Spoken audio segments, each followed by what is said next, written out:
Assalamualaikum warahmatullahi wabarakatuh. Salam sejahtera bagi kita semua. Om Swastiastu, Namo Buddhaya, salam kebajikan.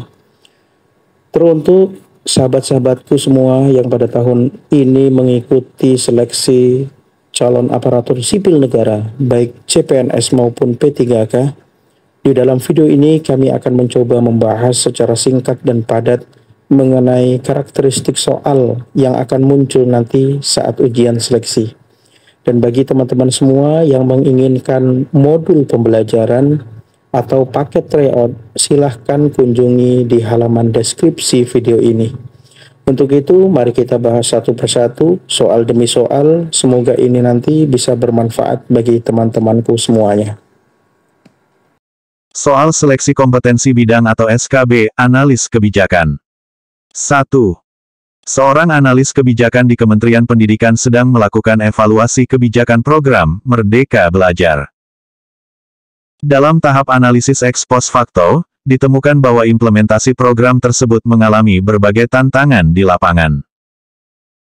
Berdasarkan konsep analisis kebijakan publik, pendekatan evaluasi yang paling tepat untuk menilai efektivitas program tersebut adalah A. Pendekatan eksperimental dengan membandingkan sekolah yang menerapkan dan tidak menerapkan program. B. Pendekatan goal-free evaluation dengan fokus pada dampak tidak terduga. C. Pendekatan cost-benefit analysis dengan menghitung rasio biaya dan manfaat. D. Pendekatan sistemik dengan menganalisis input, proses, dan output program. E.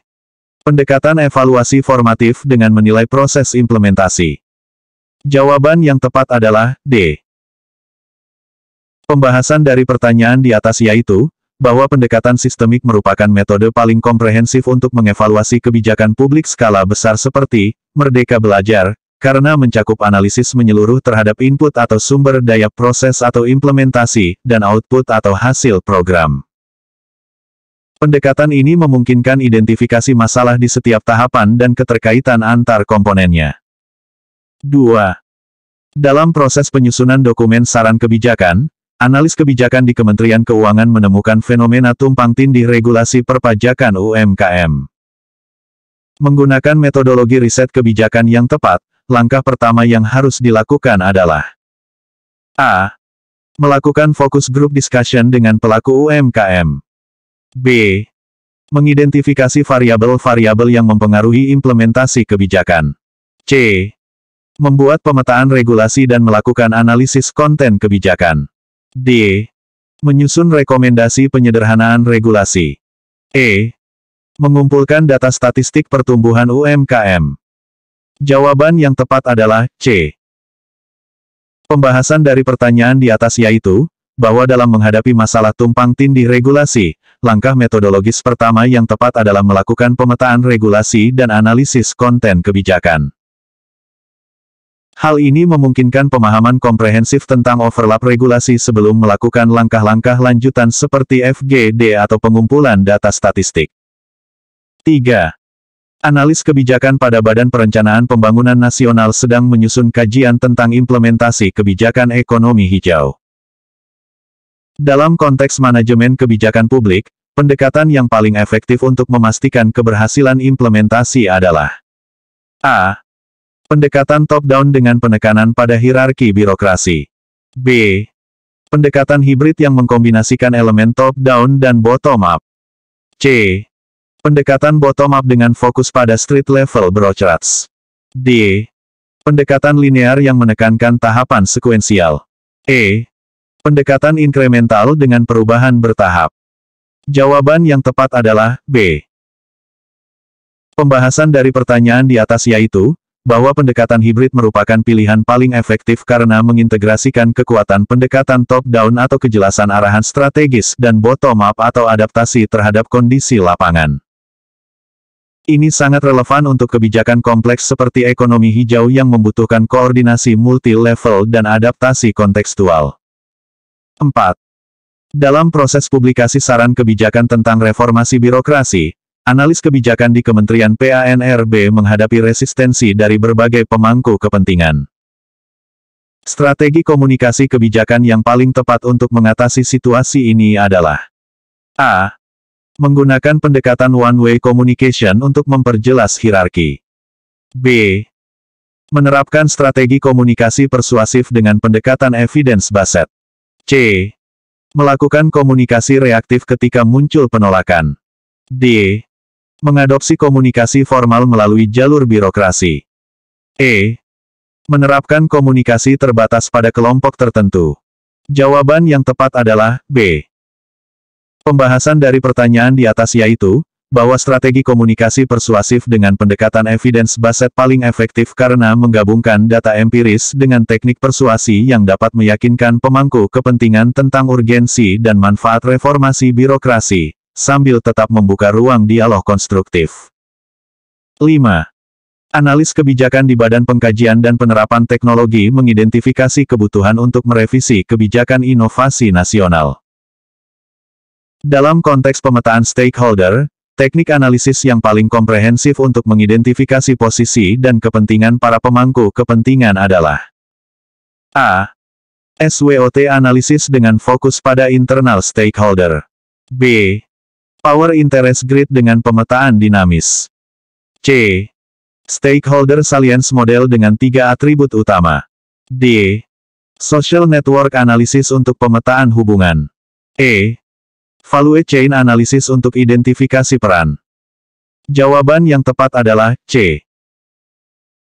Pembahasan dari pertanyaan di atas yaitu, bahwa stakeholder salience model dengan 3 atribut utama atau power, legitimasi, dan urgensi, memberikan pemahaman paling komprehensif tentang karakteristik dan signifikansi setiap pemangku kepentingan dalam konteks kebijakan inovasi nasional. 6. Dalam konteks advokasi kebijakan publik, analis kebijakan di Kementerian Sosial menghadapi dilema dalam program pengentasan kemiskinan ekstrim. Pendekatan advokasi yang paling efektif untuk mendorong perubahan kebijakan adalah A. Advokasi Coalition Framework dengan pembentukan koalisi multi-stakeholder. B. Direct advokasi melalui lobi politik. C. Grassroots advokasi dengan mobilisasi massa. D. Media advokasi melalui kampanye publik. E. Elit advokasi dengan pendekatan top level. Jawaban yang tepat adalah A. Pembahasan dari pertanyaan di atas yaitu, bahwa advokasi Coalition Framework paling efektif karena memungkinkan pembentukan koalisi yang melibatkan berbagai pemangku kepentingan dengan kepentingan dan sumber daya yang berbeda, namun memiliki belief system yang sejalan dalam pengentasan kemiskinan ekstrim. 7. Seorang analis kebijakan di Bappenas sedang melakukan studi tentang efektivitas program Kartu Prakerja. Dalam konteks metodologi riset kebijakan, pendekatan evaluasi yang paling tepat untuk mengukur dampak program adalah A. Randomized controlled trial dengan kelompok kontrol. B. Pre-post analisis tanpa kelompok pembanding. C. Quasi eksperimental design dengan propensity score matching. D. Observational study dengan pendekatan kualitatif. E. Cross-sectional analysis dengan sampling acak. Jawaban yang tepat adalah C. Pembahasan dari pertanyaan di atas yaitu, bahwa quasi eksperimental design dengan propensity score matching paling tepat karena memungkinkan evaluasi dampak program dengan membandingkan kelompok penerima dan non-penerima yang memiliki karakteristik serupa, mengatasi keterbatasan RCT dalam konteks kebijakan publik. 8. Analis kebijakan di Kementerian Lingkungan Hidup dan Kehutanan sedang menyusun dokumentasi saran kebijakan tentang penanganan kebakaran hutan. Format dokumentasi yang paling efektif untuk menyampaikan urgensi dan kompleksitas masalah adalah A. Technical report dengan detail analisis statistik. B. Policy brief dengan sintesis evidence dan rekomendasi. C. Academic paper dengan kajian teoretis. D. Eksekutif sumari dengan poin-poin utama. E. Comprehensive report dengan analisis multidimensi. Jawaban yang tepat adalah B. Pembahasan dari pertanyaan di atas yaitu, bahwa policy brief merupakan format paling efektif karena menyajikan sintesis bukti dan rekomendasi dalam format yang ringkas namun komprehensif, mudah dipahami oleh pembuat kebijakan, dan berorientasi pada solusi praktis. 9. Dalam konteks manajemen kebijakan publik, Analis kebijakan di Kementerian Perhubungan menghadapi tantangan dalam implementasi kebijakan transportasi massal. Pendekatan manajemen yang paling tepat untuk mengatasi resistensi pemangku kepentingan adalah A. Authoritative Management dengan pendekatan Command and Control. B. Participatory Management dengan keterlibatan stakeholder terbatas. C. Collaborative Governance dengan Co-Creation Solusi. D. Crisis Management dengan fokus pada penanganan dampak. E. Strategic Management dengan perencanaan top-down. Jawaban yang tepat adalah C. Pembahasan dari pertanyaan di atas yaitu, bahwa collaborative governance paling tepat karena memungkinkan keterlibatan aktif berbagai pemangku kepentingan dalam co-creation solusi, membangun rasa kepemilikan bersama, dan menghasilkan solusi yang lebih berkelanjutan. 10. Analis kebijakan di Badan Nasional Penanggulangan Bencana mengembangkan sistem peringatan dini bencana terintegrasi. Dalam konteks konsep kebijakan publik, pendekatan formulasi kebijakan yang paling tepat adalah A. Rational Comprehensive dengan analisis menyeluruh. B. Mixed Scanning dengan kombinasi perspektif makro-mikro.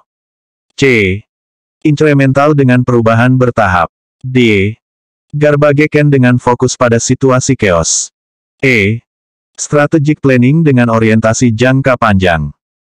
Jawaban yang tepat adalah B. Pembahasan dari pertanyaan di atas yaitu, bahwa Mixed Scanning merupakan pendekatan paling tepat karena mengkombinasikan perspektif makro untuk perencanaan strategis jangka panjang dengan perspektif mikro untuk implementasi teknis, sangat relevan untuk sistem kompleks seperti peringatan dini bencana yang membutuhkan integrasi berbagai level kebijakan. Oke, baiklah teman-temanku semuanya. Demikian video singkat yang dapat kami tampilkan sebagai salah satu penambah wawasan hasanah keilmuan kita, terutama bagi kami tentunya dan teman-temanku semuanya. Dan jangan lupa untuk subscribe, share, dan memberi masukan dan komentar yang baik agar menjadi doa dan kebaikan itu nanti akan kembali kepada diri kita sendiri. Mohon dimaafkan jika ada yang kurang berkenan. Semoga kita bisa meraih kesuksesan di tahun ini. Wassalamualaikum warahmatullahi wabarakatuh.